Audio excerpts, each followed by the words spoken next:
kita disebut dengan bahwa saat ini kita sedang berada di era yang disebut dengan post-truth. Kita tidak tahu lagi mana yang benar, mana yang salah. Kritik itu penting, sehat, itu adalah sebagai obat. Yang paling diperhatikan adalah dosisnya harus pas. Assalamualaikum warahmatullahi wabarakatuh. Kita berjumpa kembali pemirsa dan pendengar di podcast ya untuk di kesempatan edisi hari ini. Baik, untuk hari ini kita akan membahas ya topik kita yaitu bagaimana generasi muda bisa mengawal visi jangka panjang presiden. Ya, untuk membahas topik ini ya kita telah kehadiran dua narasumber kita yang akan membahasnya. Saya perkenalkan yang pertama ada akademisi dari Universitas Islam Negeri Sultanah Narasia, ada Dr. Rizky Wahyudi. Assalamualaikum. Waalaikumsalam warahmatullahi wabarakatuh. Dan selanjutnya ada akademisi juga dari Universitas Maliku Saleh ya, Unimal, ada Dr. Mujibur Rahman. Assalamualaikum. Selamat. Baik pemirsa dan juga pendengar, kita langsung bersama narasumber kita yang pertama terlebih dahulu untuk Pak Rizky Wahyudi. Ini Pak Rizky, mengapa generasi muda kita ya dianggap penting dalam mengawal visi jangka panjang presiden kita ini? Ya baik pendengar dan juga pemirsa di podcast pada hari ini. Kita tahu bahwa memang pemuda ini secara demografis di Indonesia kita ini memiliki jumlah yang banyak secara kuantitas, maka dia menjadi salah satu bonus demografi untuk negara kesatuan kita Republik Indonesia. Nah, mengapa dia dianggap penting? Ya, karena pertama secara adat ya, bukan secara hakikat, karena memang pemuda ini dia punya fisik yang masih kuat, kemudian pemikiran tentu cermat ya, karena memang masih muda. Maka dalam upaya-upayanya mengawal kebijakan-kebijakan pemerintah, dalam upayanya mengawal astacita pemerintah Republik Indonesia ini di bawah kepemimpinan Prabowo Subianto dan Gibran Rakabuming ini, maka mereka itu punya banyak sekali kesempatan, punya banyak sekali inovasi-inovasi, punya beragam kegiatan yang bisa dilakukan agar 8 astacita dari pemerintah Republik Indonesia ini bisa berjalan dengan baik. Nah, maka kenapa penting? Ya karena memang mereka ini punya kesempatan yang luas, kesempatan yang banyak, kekuatan fisik yang masih bagus, kemudian pemikiran yang masih cermat saya pikir. Kalau dibandingkan dengan generasi-generasi yang sudah lanjut. Nah, begitu. Ya, terus apakah mereka pemahamannya sudah mengerti begitu? Nah, kalau diukur dari segi pemahaman barangkali, apalagi ini kan generasi Z sekarang ya, generasi Alpha sekarang ini yang senang dengan sesuatu yang instan. Nah ini barangkali apakah mereka melek dengan politik?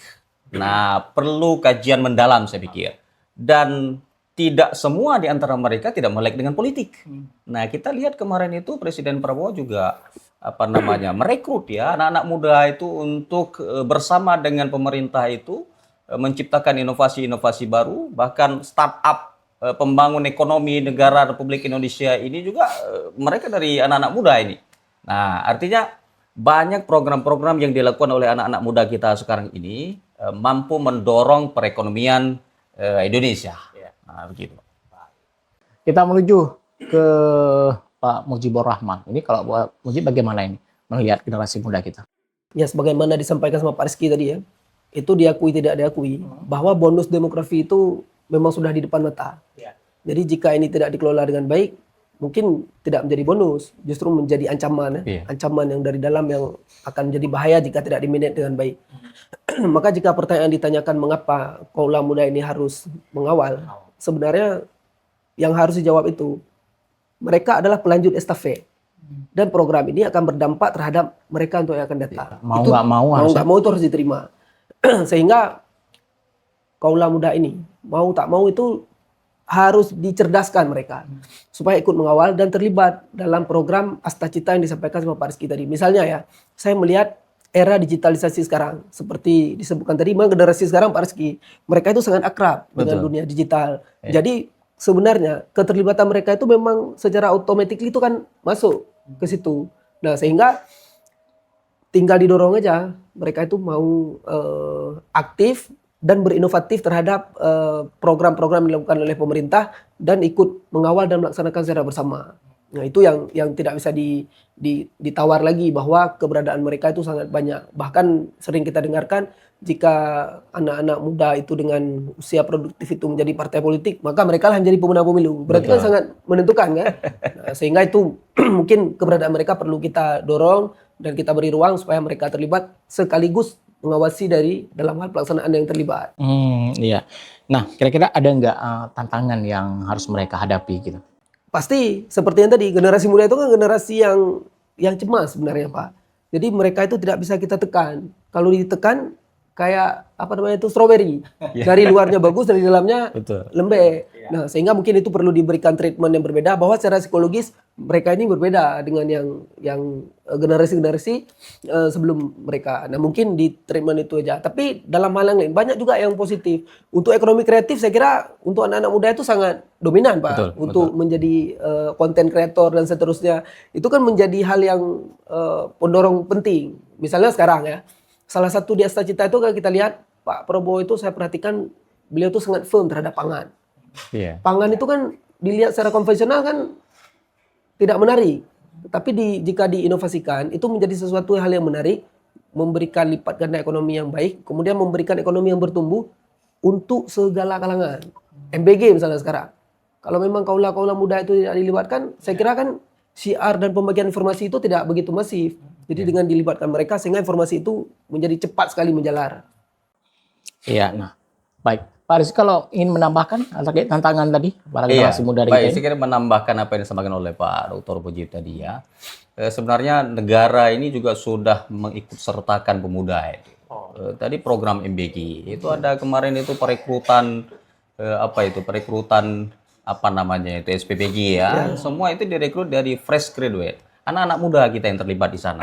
Maka program MBG ini ternyata selain memberikan dampak jangka panjang kepada generasi-generasi muda kita mencapai Indonesia Emas 2045 nanti, juga secara langsung itu berdampak juga kepada generasi muda kita. Mereka dengan sendirinya terlibat langsung mengawal program itu. Nah, mendukung program itu. Mengawal dan melaksanakan sekaligus. Iya, mengawal dan melaksanakan sekaligus. Dan itu terbuka lebar peluang ekonomi untuk mereka juga, kan mereka juga sudah bekerja di sana. Jadi saya kira ini sesuatu yang luar biasa ya yang dilaksanakan oleh Presiden kita Republik Indonesia. Iya, terus juga kita lihat ini pemerintah kan dapat membuka ruang lebih luas ya agar anak muda bisa menyampaikan kritik misalkan dan masukan. Iya, nah ini yang paling penting saya kira. Jadi mereka itu memang kalau kita klasifikasikan anak-anak muda kita sekarang ini, ya tentu yang namanya sebuah negara demokrasi ya pasti ya punya hak untuk menyampaikan aspirasi. Nah itu kan pasti. Ada anak-anak muda kita yang memang sepenuhnya mendukung program pemerintah. Ada juga yang saya kira sebenarnya mereka bukan tidak mendukung, tetapi mengkritisi untuk membangun negara ini. Maka hanya saja barangkali model-model kritisi yang harus dibaluti dengan etika ya. Jangan juga seperti kemarin itu mengkritisi kebijakan-kebijakan negara dengan berdemonstrasi yang arogan, berdemonstrasi dengan tanpa etika gitu kan. Ini akan menjadikan polarisasi di dalam kehidupan bermasyarakat kita kan gitu kan. Nah, barangkali perlu pencerdasan bagi generasi muda kita ini, pendidikan politik, bagaimana cara berdemokrasi yang baik. Mereka punya hak untuk mengkritisi pemerintah, mereka punya hak untuk menyampaikan aspirasi, tetapi tetap dengan jalan-jalan yang baik, jalan-jalan yang etis, saya kira demikian, Pak. Ya, Pak Mujib, kalau melihat bagaimana tadi terkait dengan demokrasi oleh para generasi muda kita, misalnya sudah bagaimana sejauh mana? Ya, seperti yang sebagaimana kita tahu ini kan era terbuka sebenarnya kan. Semua orang itu bisa memberikan kritikan atau apapun. Tetapi yang paling penting itu kita sebagai bangsa Timur, Pak Rizky, harus beretika, harus berada. Saya kira pemerintah juga perlu dikritik karena itu obat sebenarnya, Pak. Tapi dosisnya harus pas. Ya, jika berlebihan saya kira itu nanti akan berbahaya kan. Kalau tanpa dikritik pun itu juga akan berbahaya untuk pemerintah. Justru pemerintah akan merasakan baik-baik aja. Saya kira yakin ya Pak Presiden yang memiliki program besar ini, beliau jika ada kritik dari kalangan muda, saya yakin beliau senang. Artinya proses monitoring itu terjadi secara alami. Kan itu akan menjadi positif terhadap program. Yang paling penting tidak memberikan hoak. Nah itu harus diwaspadai. Karena hoak itu kan menjadi fitnah Pak Rizky. Itu akan merugikan banyak pihak. Khususnya akan merugikan mereka sendiri sebagai penerima estafet lanjutan nanti sebagai generasi muda. Jadi saya kira kritik itu penting, sehat, itu adalah sebagai obat. Yang paling diperhatikan adalah dosisnya harus pas. Begitu. Iya, berarti kritik boleh ya. Tapi jangan berlebihan sehingga bisa kritik yang membangun, bagus kan? ya, membangun. Misalnya contoh Pak ya, terkait dengan MBG. Itu MBG kan berkaitan dengan pangan juga, bagaimana pemenuhan gizi, protein dan seterusnya. Tapi yang perlu diingat bahwa Indonesia ini adalah bangsa yang majemuk, sehingga tidak boleh diseragamkan. Jadi Indonesia bagian timur apa yang menjadi makanan utamanya yang perlu diberikan yang diminati, tetapi dia memiliki kandungan gizi dan protein yang standarisasi oleh pemerintah. Kan boleh aja itu, kan nggak mungkin kita samakan Pak Rizky. Orang Aceh, orang Kalimantan, Jawa, Papua dan seterusnya kita akan berbeda. Nah, jadi tidak boleh diseragamkan, memang harus berbeda. Nah, jadi justru perbedaan itu yang paling diperhatikan, bagaimana protein, gizi dan seterusnya itu sama. Tapi jenis apa yang diberikan, ya menurut kearifan lokal masing-masing itu juga perlu diperhatikan. Iya, baik. Nah, untuk saat ini kan kita melihat media sosial dan teknologi terus berkembang ya. Nah, ini sejauh mana juga teknologi dan media sosial bisa menjadi alat bagi generasi muda untuk mengawal visi presiden ini. Ya, mungkin Pak Rizky. Iya, baik. Memang media kita itu ada yang mainstream dan ada yang non-mainstream ya. Yang mainstream itu barangkali dikelola dengan legalitas yang diberikan oleh pemerintah, ada surat izinnya dan sebagainya. Kemudian ada media yang kedua adalah media sosial. Terpaan media sosial ini saya kira sekarang itu sudah di atas mainstream itu, media mainstream ya. Kenapa? Karena memang ini tidak bisa dibendung dia. Kalau mainstream kan ada gatekeepernya, sudah diolah, ada framing dan lain sebagainya, kan gitu. Tapi kalau media sosial ini, dia sembarang orang juga bisa menggunakan. Bahkan yang paling bahaya anonim juga menggunakan itu. Nah, itu yang dilakukan oleh para buzzer, memproduksi hoax, manipulasi data, manipulasi fakta. Maka kita disebut dengan bahwa saat ini kita sedang berada di era yang disebut dengan post-truth. Kita tidak tahu lagi mana yang benar, mana yang salah. Karena kebenaran itu yang diproduksi secara repetisi, dia seakan-akan menjadi sebagai sebuah kebenaran. Kan begitu. Nah, siapa yang memproduksi itu? Boleh juga generasi muda di sana. Nah, gitu. Dan ini yang paling apa namanya? Paling bahaya menurut saya itu. Dia bisa menciptakan polarisasi dalam kehidupan berbangsa kita. Nah, lalu apa yang harus dilakukan oleh pemuda? Saya pikir dan harus terlibat negara juga di sana. Negara itu harus menciptakan suasana generasi muda kita ini yang yang melek terhadap literasi digital. Mereka paham mana yang hoax, mana yang bukan hoax. Mereka juga punya etika untuk memproduksi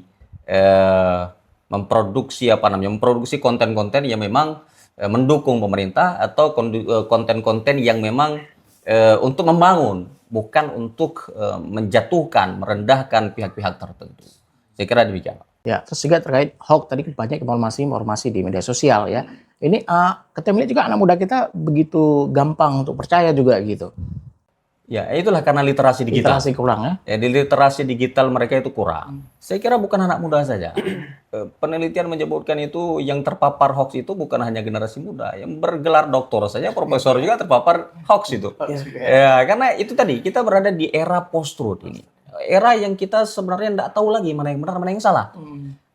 Kesalahan itu diproduksi oleh satu kelompok dengan emosionalnya yang bagi mereka itu benar. Dan itu diproduksi secara berulang, direpetisi oleh kelompok itu. Disebarkan secara masif ke dalam masyarakat.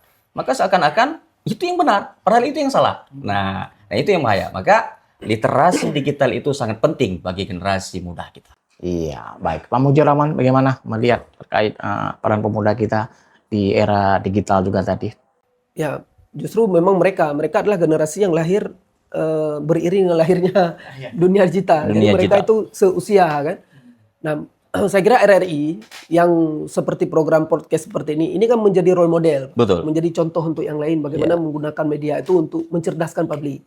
bukan justru untuk menyebarkan berita hoax, kemudian menyebarkan fitnah dan seterusnya, kemudian direpetisi ya, di retweet istilahnya, sehingga menjadi di share itu menjadi tak terbendung. Itu sangat berbahaya. Apalagi di AI sekarang itu Pak Rizky saya lihat, itu kan bisa diedit, diubah itu sehingga kita tidak bisa membedakan lagi mana yang benar, mana yang salah.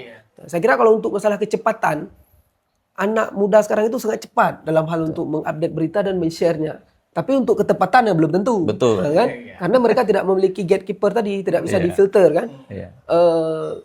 Menurut saya sekarang bukan lagi apa yang terjadi, tapi bagaimana pemerintah dan kita semua itu mensikapi apa yang terjadi. Betul. Nah, jadi anak muda itu tetap harus kita lihat sebagai sesuatu yang bonus. Kita tidak akan pesimis melihat mereka. Saya yakin dengan jumlah mereka yang banyak itu, jika negara dan kita semua bertanggung jawab untuk mengelola dan memanage mereka untuk menjadi positif, ya insya Allah positif lah Pak. Iya, betul. Ya kan?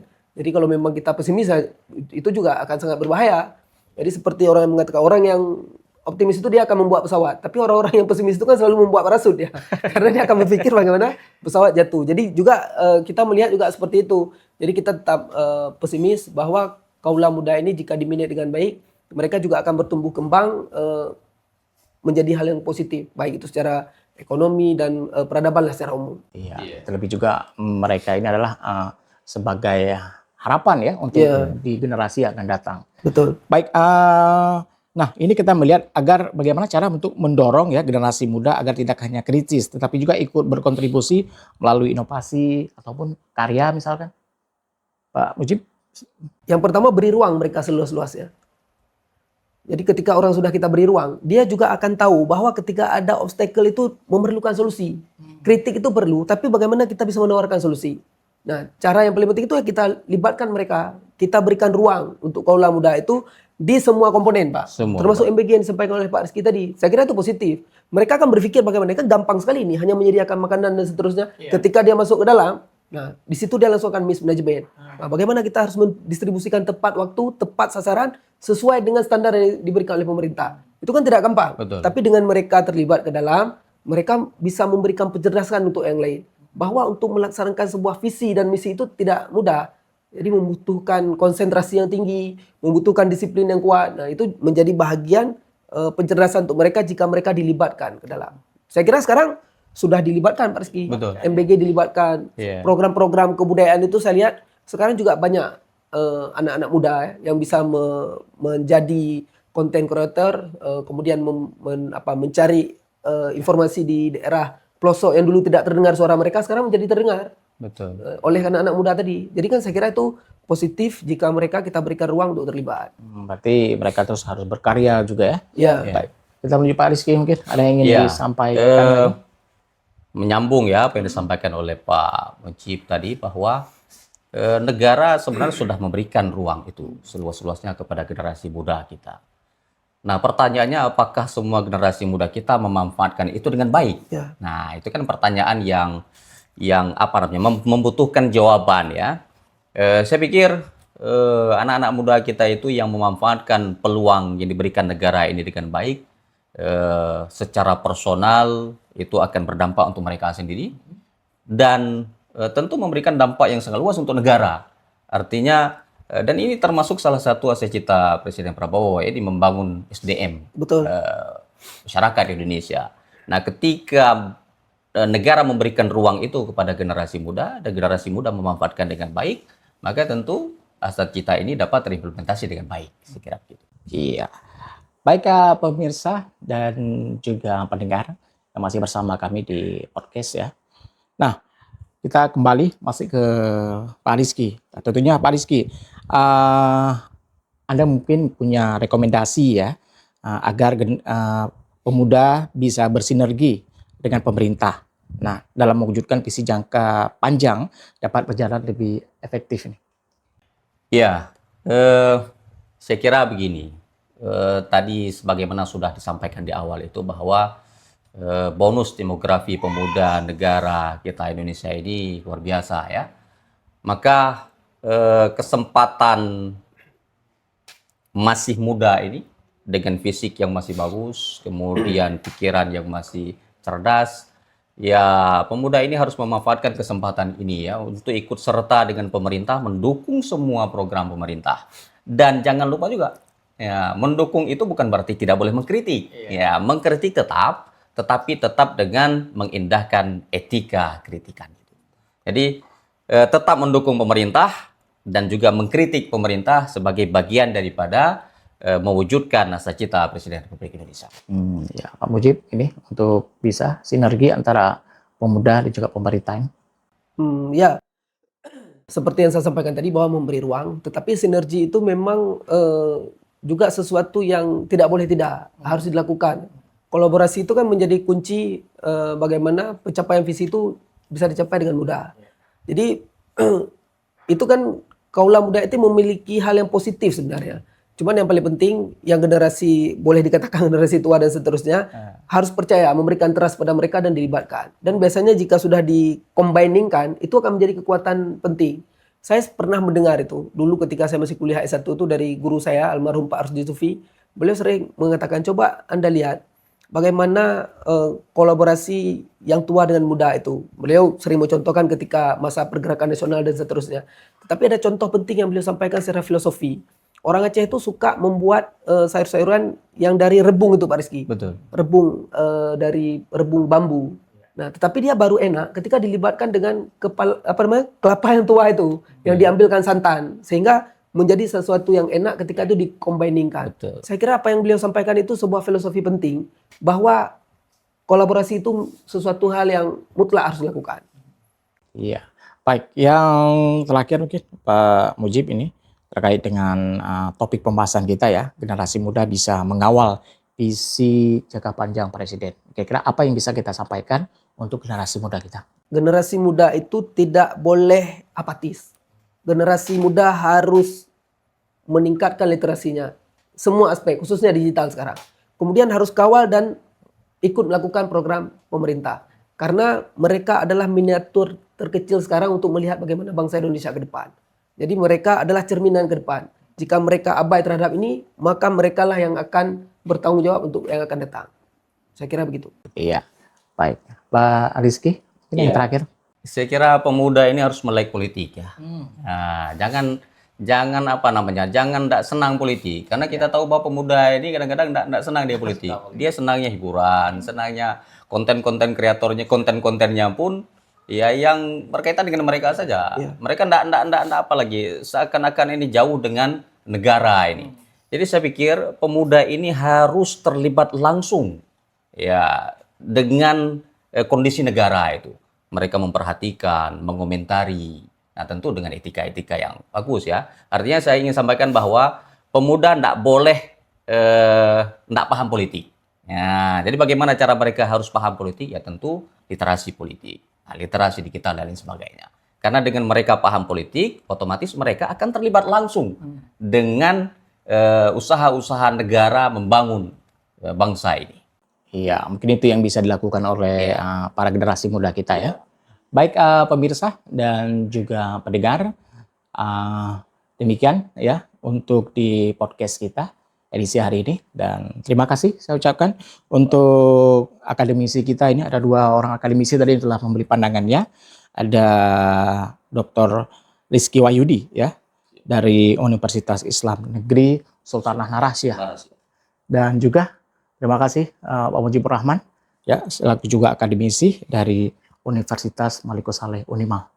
Baik, sampai di sini, sampai jumpa untuk di podcast kita pendatang. Assalamualaikum warahmatullahi wabarakatuh. Waalaikumsalam warahmatullahi wabarakatuh.